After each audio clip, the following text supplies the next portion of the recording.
안녕하세요. 백두산 금융연구소의 백두산입니다. 10월 24일 월요일 오후 3시 53분입니다.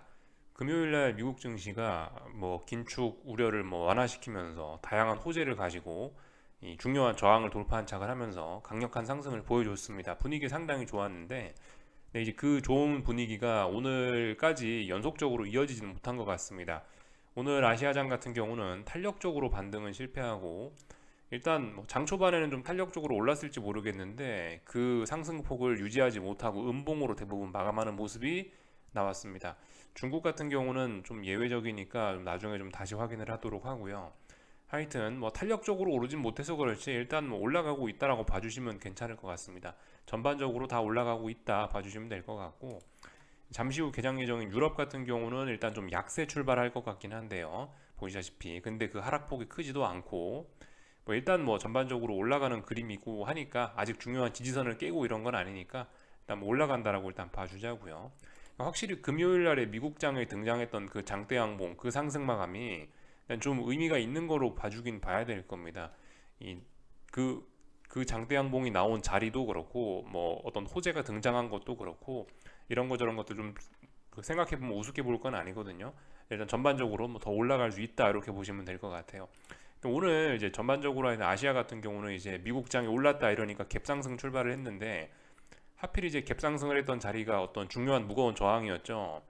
무거운 저항의 갭상승을 그 시작부터 무거운 저항에 딱 도달을 해버리니까 여기서 무거운 저항, 여기서 어떤 강력한 매도세들이 나오면서, 물론 그렇게 강력하진 않았습니다만 그러면서 일단 음봉으로 마감한 경우가 많긴 합니다.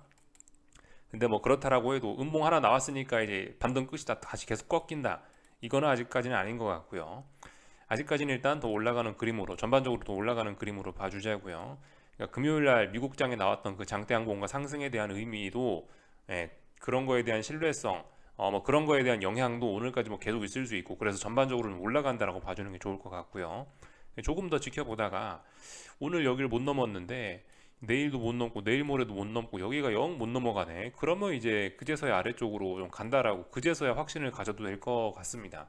아직까지는 일단 더 올라간다 라고 봐주시면 될 것 같아요. 전반적인 이야기를 좀 드려봤습니다.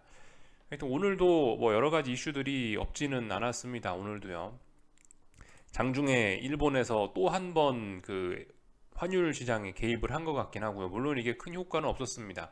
근데 일단 또 개입을 한 것 같은 그런 움직임을 일단 엔화가 일단, 네, 엔화가 일단 그런 모습을 좀 보여주긴 했고요. 한국에서는 사실 주말에 있었던 이야기긴 한데 이 자금 불안에 긴급 회의했다고 하죠. 이런 내용이 나오고 있습니다. 자금 시장 불안에 긴급 회의했다. 50조 플러스 알파의 유동성을 공급할 예정이다. 이런 소식들이 좀 나오긴 했죠. 하여튼 이게 전반적으로 이제 일본이 개입했다, 어쩌다 저쩌다 이런 것들이 전부 다 이 뭔가 안 좋으니까 나온 거죠. 안 좋으니까 지금 시장이 뭔가 불안하니까 일종의 부양책, 안정책을 내놓는 거긴 한데, 부양책, 안정책 내놓는 거니까 이거 악재다. 악재는 아니죠. 이거는 일본이 일단 외환 시장에 개입했다 이런 건 일단 호재라고 보시면 됩니다. 자금 시장에 어쩌고 저쩌고 한다, 긴급 회의를 했다, 긴급 대책을 논의한다, 유동성 공급한다, 이것도 일단 단기적으로 호재로 받아들이시면 돼요. 물론 이제 일본 정부의 환율 시장 개입이라든가 한국 정부의 긴급 회의 아니면 이런 유동성 공급 이런 것들이 이 게임 체인저까지는 아니죠. 그러니까 저런 것들은 쉽게 말해 땜빵 조치죠. 땜빵 조치. 말씀드렸다시피 어떤 지금 이 세상의 문제는 인플레와 미국의 긴축 이런 건데, 이게 해결되기 전까지는 계속 시장은 안 좋을 겁니다. 근데 이런 조치가 미국의 인플레와 미국의 긴축을 해결하는 요소는 아니니까요. 땜빵적인 요소긴 한데 일단 그럼에도 불구하고 어쨌든 단기적으로 일단 호재라고 보시면 되긴 될 겁니다. 야, 우리 정부 큰형님이 나서가지고 시장을 도와준댄다 이런 거니까 좋게 받아들이면 되고요. 그러니까 하여튼 이런 소식들이 나오면서 어쨌든 불안불안하지만 시장은 조금씩 일단 상승 시도를 하려고 하는 듯한 모습입니다. 하여튼 지금 이제 한국에서도 뭔가 이제 좀 보이는 것 같긴 해요. 그죠? 레고랜드가 어쩌고 저쩌고 하면서 한국에서도 지금 이제 뭔가 이 터질 수 있는 어떤 위기의 씨앗 같은 게 슬슬 좀 눈에 보이긴 하고 있습니다. 근데 말씀드리지만 이게 지금 이 씨앗이나 새싹이 조금 튼 정도지 이게 완전히 지금 빵 터진 건 아니죠. 그러니까 여전히 이 지금 시장은 지난 2달간 빠진 게 좀 많긴 많다고요. 이거에 대한 피로감을 지금 어떻게 할까 이러면서 소화하고 있는 과정이에요. 이거 소화하지 않고 더 폭락할 수도 있는데 그대로 시장이 더 폭락을 하려면은 말씀드렸다시피 뭔가 빵 터질 수 있는 한방 어떤 금융위기급의 그런 엄청난 악재가 필요합니다. 근데 지금 상황에서 계속 말씀드리지만 그런 악재는 눈에 띄지 않고 있어요. 전반적으로 이제 이런 것들이 이제 씨앗이구나, 금융위기의 씨앗이 될 수 있겠구나, 이제 이런 것들이 좀 눈에 보이긴 하는데 아직까지 빵 터질 만한 그런 재료는, 명확한 재료는 보이지 않는다는 겁니다. 하여튼 그래서 이쯤에서 우리가 한번 복습해야 될 게, 지금 어떤 국제적인 큰 위기를 낳을 수 있는 씨앗은 뭐가 있나요? 영국의 뭔가 어떤 영국 금융시장의 건전성 문제가 일단은 하나 나와 있죠. 그리고 또 뭐 CS라든가 뭐 도이치뱅크라든가 하는 뭐 그런 어떤 거대한 국제적인 은행들의 재정 건전성 문제, 요거 2가지가 지금 현재 일단 눈에 띄는 금융위기의 씨앗입니다. 국제적인 레벨이죠, 이거는요. 뭐 그 외에 이제 뭐 한국 단위로 이제 레벨을 좀 좁혀서 조금 좀 좁혀갖고 좀 보자면은 뭐 이런 게 뭐 지금 뭐 레고랜드가 어쩌고 저쩌고 뭐 부동산 PF가 어쩌고 저쩌고 한국은 이런 이야기 나오고 있는데, 이런 건 일단은 뭐 국제적인 그런 건 아니고 일단 한국만의 문제일 수 있죠, 이런 건요. 근데 아무튼 한국 전체를 위기로 빠뜨릴 수 있는 그런 어떤 그런 악재임은 분명한데, 근데 아무튼 이런 악재가 지금 뭐 터진 것도 아니고요. 그러니까 지금 정부에서 막겠다고 이러고 있죠. 그러니까 아무튼 당장 뭐 어떤 그런 게 있는 건 아닙니다. 국제 네, 하여튼 정말 큰 위기의 씨앗은 지금 이런 거 정도가 일단 나와 있다고 보시면 될 것 같고요. 하여튼 국내에는 이제 뭐 부동산 시장의 PF와 관련해서 뭐 하여튼 뭐 채권 시장에 뭐 하여튼 그런 부분이 지금 그런 부분이 일단 국내에선 문제가 되고 있다. 그래서 이쯤 됐으니까 이제 하여튼 눈에 띄는 뭔가 악재들이 좀 보이긴 하죠. 그러니까 이제 우리는 그런 부분을 좀 조금 더 유심히 좀 지켜보고 있으면 되긴 되는데, 근데 문제는 저런 것들을 이제 우리가 아무리 유심히 지켜보려고 해도 우리가 정보력이 딸리기 때문에 이 뭐 구체적으로 무슨 일이 일어나고 있는지 좀 알기가 어렵습니다. 이게 뭐 주식시장 자체가 위기가 뭐 터져가지고 뭐 무슨 종목에 따라서 무슨 회사가 위기다, 그럼 뭐 주식시장을 보면서 우리가 어떤 위기가 어떻게 진행되는지 뉴스 나오는 걸 보면서 좀 파악할 수 있을지 모르겠는데, 근데 이건 뭐 채권 시장에서 뭐 PF 뭐 이런 거, PF 대출 이런 게 어떻게 일어나는지 어떻게 알아요? 뭐 해당 뭐 건설사나 뭐 증권사 뭐 이런 데 사이에서는 알겠죠. 우리는 이런 거 어떻게 되는지 알 수가 없다고요. 뭐 CS 은행이 어쩌고 저쩌고 이런 거 우리가 어떻게 진행되는지 알 수가 없습니다.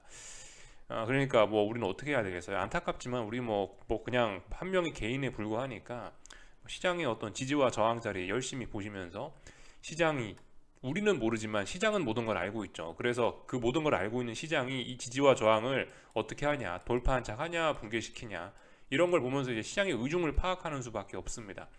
그나마 이제 가장 눈앞에 좀 훤히 보이는 거는 그나마 이 영국발 이슈긴 하죠. 영국발 이슈는 그래도 뭐 파운드화하고 뭐 영국 10년물 국채금리하고 이런 것들 체크하면은 얼추 보이긴 하니까 뭐 이런 거 정도는 우리가 체크할 수 있을지 모릅니다. 근데 뭐 나머지 뭐 이런 뭐 채권 시장에 뭐 이런 복잡한 일들을 우리가 현실적으로 알 수 있는 방법이 없긴 해요. 이렇게 이제 뉴스 나오면 이제 뒤늦게 아, 우리가 모르는 사이에 그런 일이 있었구나라고 알고 넘어가는 것뿐이죠. 뒤늦게 알고 넘어가는 것뿐이죠.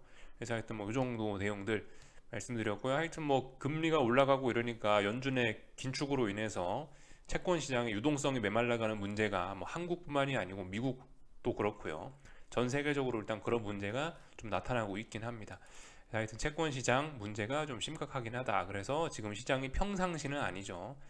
평상시는 아니고 조금 좀 독특한 때이긴 한데, 하여튼 그 주식시장은 그 와중에 일단 반등을 하려고 하고 있다. 이 정도 보시면 될 것 같고요. 뭐 하여튼 또 그리고 뭐 미국도 뭐 이런 국채 시장의 문제를 해결하기 위해서 바이백을 검토한다 이러는데, 검토만 뭐 일주일째 뭐 거의 이 뉴스 나온 지가 지금 일주일 넘었죠. 근데 아직까지 아무런 소식 없는 거 보면은 그냥 일단 가는 모양인가 봅니다. 그래서 하여튼 뭐 이런 뭔가 불안감이 있는 와중에 시장은 반등을 하고 있다.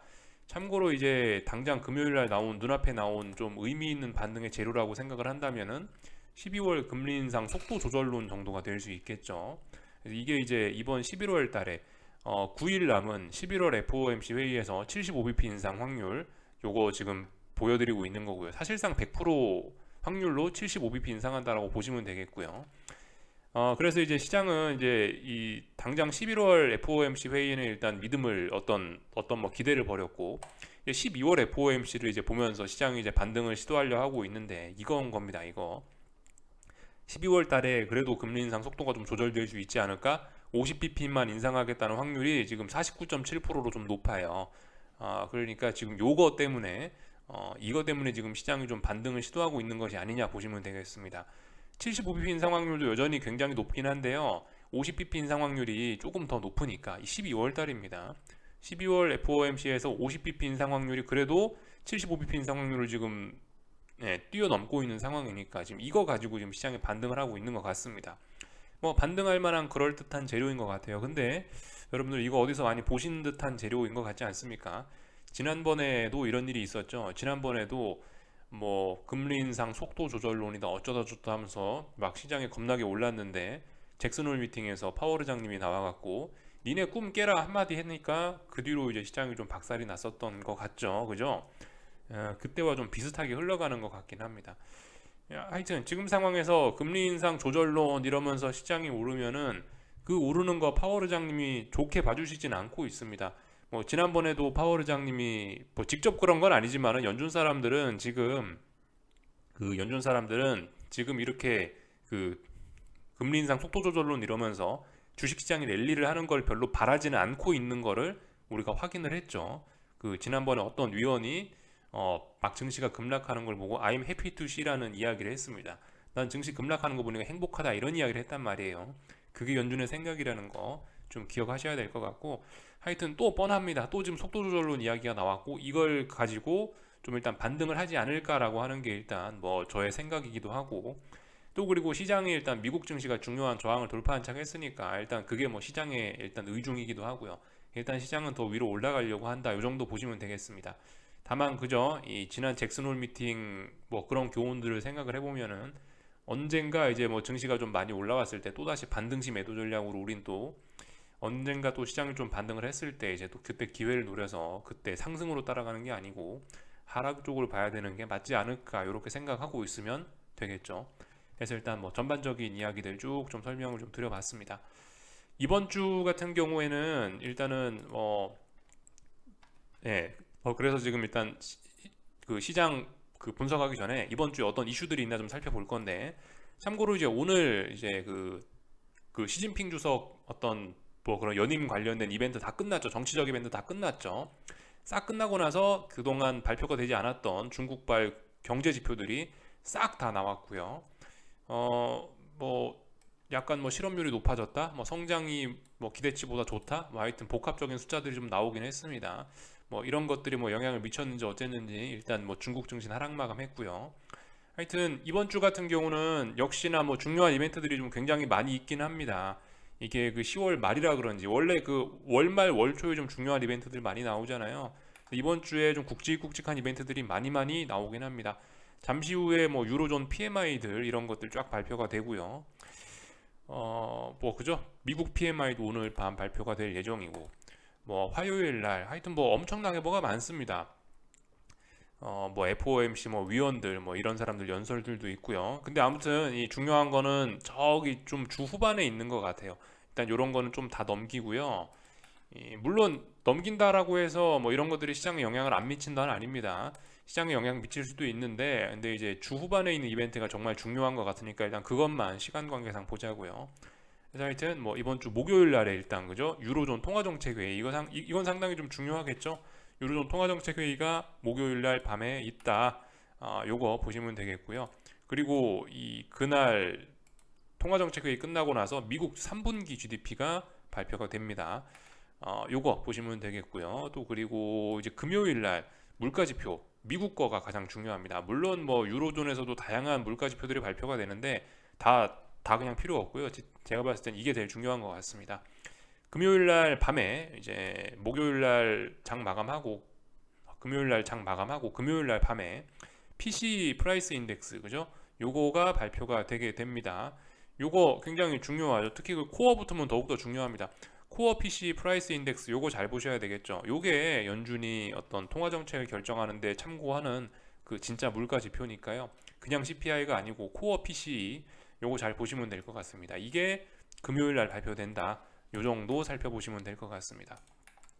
그리고 참 이번 주 같은 경우는 아마 이제 10월 말이니까 이 IT 빅테크 기업들 실적 발표도 뭐 쭈루시 있을 겁니다. 제가 뭐 일일이 그 날짜를 다 보진 않을 거고, 하여튼 뭐 그런 실적 발표에다가 뭐 저런 물가 지표에다가 다양한 이벤트들이 있습니다. 그렇기 때문에 이번 주 시장의 방향성을 위아래로 열심히 흔들 만한 재료가 정말 많이 있다, 이렇게 보시면 될 것 같고요. 하여튼 그래서 이제 시장을 볼 건데요. 한국 증시 같은 경우는 일단 뭐 더 올라간다라고 봐주시면 이래저래 맞을 것 같아요. 삼성전자가 57,000원이라는 자리를 돌파한 척 했으니까, 중요한 저항 돌파한 척 했으니까 의미 있겠죠, 그죠? 물론 이게 속임수일 수도 있어요. 근데 일단 장대 양봉의 상승이니까 더 올라간다라고 봐주고, 다만 이제 57,000원을 이제 돌파한 척 했는지 신뢰도에 대한 테스트 하긴 할 거예요, 그죠? 저는 일단은 더 위로 올라간다라고 믿어줄 건데, 내일쯤 테스트 하겠죠. 내일 57,000원 돌파한 척한 게 맞는지 뭐 한 번 정도 더 뭐 지지력 정도는 테스트할 수 있다라고 봅니다. 그래서 뭐 지지력 테스트해서 57,000원 잘 지켜주면 뭐 계속해서 올라가는 그림 나올 거고요. 만약에 이제 오늘 상승이 속임수였다면 뭐 다시 뭐 하여튼 되돌릴 텐데, 중요한 건 57,000원 돌파한 척 했다는 거. 또 그리고 LG 에너지 솔루션도 그렇게 속썩이던 49만 원짜리 완전히 돌파한 척해서 이제 50만 원짜리로 넘어갔으니까 얘도 중요한 매물대를 돌파한 척 한 거죠. 이 한국 증시의 양대 종목 삼성전자하고 LG 에너지 솔루션이 둘 다 중요한 저항을 오늘 돌파한 척 했으니까 이건 뭐예요? 이 가장 강한 종목 둘이, 아니 참, 코스피에서 가장 중요한 두 종목이 상승 전환했으니까, 중요한 저항 돌파한 척 했으니까 뭐 일단 뭐 상승 피로감이 있을지 없을, 뭐 일단 뭐 상승 피로감이 있을지 없을지는 모르겠지만은 일단 저런 친구들은 일단 더 올라갈 수 있다. 저런 친구들이 더 올라가면 코스피도 일단 더 올라갈 수 있다. 이렇게 봐주시면 될 것 같습니다. 근데 오늘 뭐 카카오뱅크나 이런 종목들은 안 좋죠, 그죠? 여러분들 이런 거 잘 생각들 해보셔야 돼요. 막상 이제 시장이 반등하기로 맘먹으면 당연히 주도주가 먼저 올라가는 겁니다, 그죠? 절대 약한 종목 붙들고 뭐 낙폭 과대 매매 이런 거 하려고 하시면은 큰일 날 수 있다는 거. 이 극명한 온도차들 잘 보셔야 됩니다. 하여튼 안 될 종목은 안 되는 겁니다. 약한 놈은 계속 약해지고요. 강한 놈이 계속 강해지는 게 이 시장의 어떤 기본적인 논리인 것 같아요. 그래서 그걸 거스르려 하지 않으셨으면 좋겠고, 하여튼 그래서 뭐 코스피 오늘 음봉으로 마감하긴 했는데 294에 대해 294가 저항이구나라는 거 확인하긴 했는데요. 근데 일단 뭐 이건 뭐 일단 더 올라가는 그림으로 일단 보긴 하겠습니다. 꺾일 거였다면, 그러니까 제 생각엔 지금 반등하지 않고 이 한국 증시가 계속 코스피가 아래쪽으로 꺾일 거였다면 저는 오늘 294를 터치도 안 했을 것 같아요. 근데 지금 294를 세 번째 터치하고 있죠. 이건 제가 봤을 때 뭐 3중 고점형을 만들려는 시도라기보다는 294를 돌파한 척하기 위해서, 그만큼 시장이 강하니까 위로 올라가기 위해서 지금 뭐 터치했다, 뭐 이런 식으로 보는 게 조금 더 맞을 것 같아요. 일단 뭐 더 올라가기 위해서 일단 뭐 더 올라가기 위해서 일단 매물을 소화하는 과정이다. 저는 일단 이렇게 볼 겁니다. 음봉 나왔다고 여기서 꺾인다가 아니고요. 그래서 지금 똑같은 라인에 세 번 터치했죠. 더 일단 위쪽으로 올라가겠다라는 시도로 봐줄게요.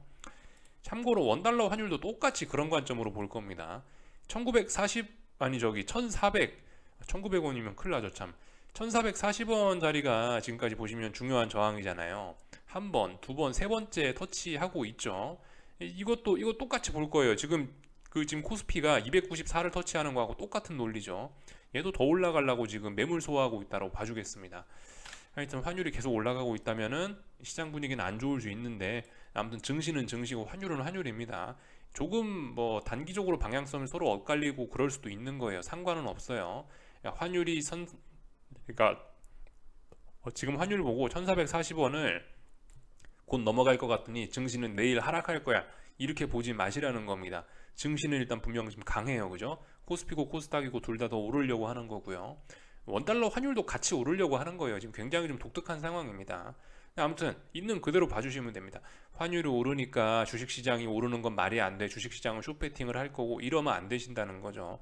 더 일단 올라가는 그림이에요. 분명히 코스피, 코스닥 지금 더 올라가는 그림이긴 합니다. 그리고 환율도 같이 올라가는 그림이다라는 거, 이렇게 봐주시면 괜찮을 것 같아요. 그래서 일단 뭐 이 정도까지 봤고, 뭐 하여튼 더 올라갈 것 같다, 뭐 이 정도 이야기하면 될 것 같습니다. 그죠? 더 올라가려고 하는 신호들이 뭐 나타나고 있다, 이 정도 보시면 될 것 같고, 다만 이제 코스닥은 이제 1000자리를 아직 터치를 못했으니까 뭐 일단 하여튼 뭐 1000까지는 일단 뭐 쉽게 오를 수는 있다, 이 정도 봐놓으면 되겠죠. 하여튼 294 저항 테스트 내일도 어떻게 하나 요 자리 잘 보시면 될 것 같습니다.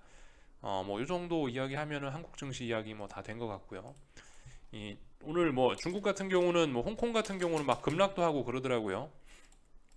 중국 이야기 좀 간단하게만 하고, 이 중국 같은 경우는 뭐 여전히 뭐 다중바닥형을 만드는 과정일 수 있습니다. 여전히요. 하나, 둘, 셋. 여기 어딘가에서 뭐 삼중바닥형 혹은 사중바닥형 이런 걸 만드는 과정일 수 있어요. 아직까지는요. 이 중요한 거는 이제 뭐 중국 증시가 여기 있는 어떤 전저점 자리 이런 자리들을 붕괴시키는지 이런 것들 잘 봐야 되겠죠. 전저점 자리を붕괴시키면 일단 계속 아래쪽으로 가고 결국 전저점을 테스트하러 가겠다라는 의미니까, 여기 이 자리 테스트하러 가겠다라는 의미니까 지금 이제 이 자리, 근데 아직 붕괴 안 됐죠. 예, 굉장히 싸늘하게 급락은 하긴 했지만 붕괴는 안 됐습니다. 이런 점들 보시면서 뭐 하여튼 베팅 하셔야 될 것 같고요. 하여튼 뭐 아직까지 뭐 어떤 이런 하락 추세 이런 거 극복된 건 없습니다. 이 중장기적으로 봤을 때 말씀드렸다시피 다중바닥형을 만들면서 턴어라운드 하려나 하는 생각 정도는 해볼 수 있는데, 아무튼 그런 가능성이 자꾸 낮아지고 있는 모습인 건 분명해요.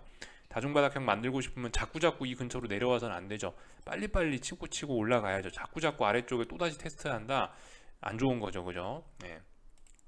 이 정도 보시면 될 것 같고, 홍콩 증시 같은 경우는 오늘 뭐 시원하게 폭락하더라고요. 왜 그랬는지 모르겠는데 하여튼 뭐 하락 추세가 이렇다. 예.